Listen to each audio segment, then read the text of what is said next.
I'm all like this, when you see family where get integrity, intelligence, and pure wisdom, you know they have to know now. When I watch this video, when I see how the father of the Labour Party gubernatorial candidate for Lagos State take the grand press conference, the man speak fluent English, and if you listen to this man, you gonna say wisdom did this family. Now family will get integrity. Now we go to vote for this country. Not be people be say they're going to use tribalism and religion to the campaign. When I listen, just watch this video, listen to pure wisdom, and make sure say you share this video, because this Saturday we must change the narrative all over Nigeria. When I watch the video, I stand on all protocols of the day. Distinguished people of the press, thank you for coming. About 2 weeks ago, 2-3 weeks ago, we were inundated. That's the Rose Bible family. I am the head of Rose Bible in the world, actually. And I'm also the father of Badibo. So about 2-3 weeks ago, we were inundated with a tissue of lies and fabrication, all kinds of propaganda that actually shocked us. You know, sometimes you hear something they say about you and you begin to pinch yourself. Is this really true? You begin to doubt yourself. And so I had to do a video. I did a video about that. And this video traced back with all the names and dates, all the illustrious judges and lawyers up to 100 years back. Every generation we had a lawyer, we had a doctor. My brother just retired from the Supreme Court without blemish, and that was about 2-3 years ago. That's the last one on the bench so far. But the next generation is full of lawyers too, who are intending to go on. Some of them in private practice, some to business, and some onto the bench. So I thank Afenifere, because Afenifere has come out with substantial gravitas in backing us, in lifting us. You know, sometimes you are what you are, but if you don't have people around who can push you up, it can be a very lonely fight. So I thank Afenifere for what they have been doing, and thank them for what they are doing now. Afenifere, I thank you for what you are. I thank you for what you have been to the Yoruba people, and what you are to the nation, Nigeria. Thank you.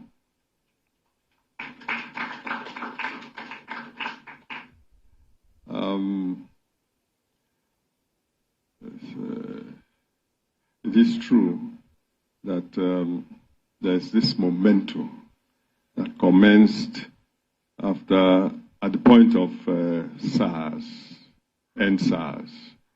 And that momentum, because I want to put it in context now, it is the flood that is pushing up a lot of people that we are talking about now. This is not to take from the people, but the momentum itself is it's a momentum of character. The Nigerians had just had enough. Enough is enough. They wanted to have good government. For a change, they just wanted to have normal, decent people in position of power. That's all they ask. That's all we are. We have had so much of the negative that the Nigerian people have been pushed to the wall. Now, this momentum itself started to look at the point of SARS. There was no body who was the face of the momentum, but the momentum itself began to look for its own officers. And it found on the national level, it found Peter Obi and Dati. We know their antecedents. They are people that we can be proud of. If I go anywhere in the world and Dati or Obi is my president, I would not be ashamed. But you can imagine when I go into Heathrow or wherever, and the person who won, the elect, is my president. You know, my passport, I begin to try and see whether I can turn the green to yellow. Because what usually happens is they just move you, or you stay there. You are from Nigeria, or you stay there. Okay, let's deal with the legitimate people first. And so, I want to speak a little bit about Badibo, his my son. I know that definitely I'm biased, but you know, I will stay with facts. I'm not talking about opinions, facts. Badibo is not a politician. He's an activist. That is his core, that is the core character of Badibo. When he came out after school, he was leading marches to the legislature. He was debating with the Minister of Agriculture. And this was the GMO thing. You see, the thing with an activist is that the activist is revolted by injustice, by anything that's unfair. Immediately he reacts and he begins to lead processions and marches and goes on TV, and so that was Badibo for you. So Badibo at heart is somebody that is just good. It's as simple as that. He's just a good man because he will react to anything negative, and he reacts violently to anything negative. He goes on marches and he does all kinds of things within the law to ensure that he's able to change the status quo. During his activism, he recognized that it would be difficult to change things as an activist, and so he decided to go back to school, did the master's in political science, and then decided to go into politics. Now, prior to this, when Badibo started school here at Chrisland, and then went on to ISL, that's the University of Lagos Secondary School. He didn't finish there, but he finished at EAB in Paris. And then this is where I noticed myself as the father that this boy was different too. There was this graduation ceremony. I was there in Paris. And the valedictorian was making his speech. But before he made his speech, he said that there is somebody here in this class. And you know, that's a white class, so the French boys. He is black. There's somebody here in this hall who is responsible for what I am today. That's the valedictorian. That's the man who led the class. And he began to tell us about Badibo, that he didn't know this valedictorian was into up on chemistry and physics, but that Badibo spent time, including going out in inclement weather where it was in winter and all that, to go and lecture him and teach him. And then now he is what he is. You can imagine how I felt.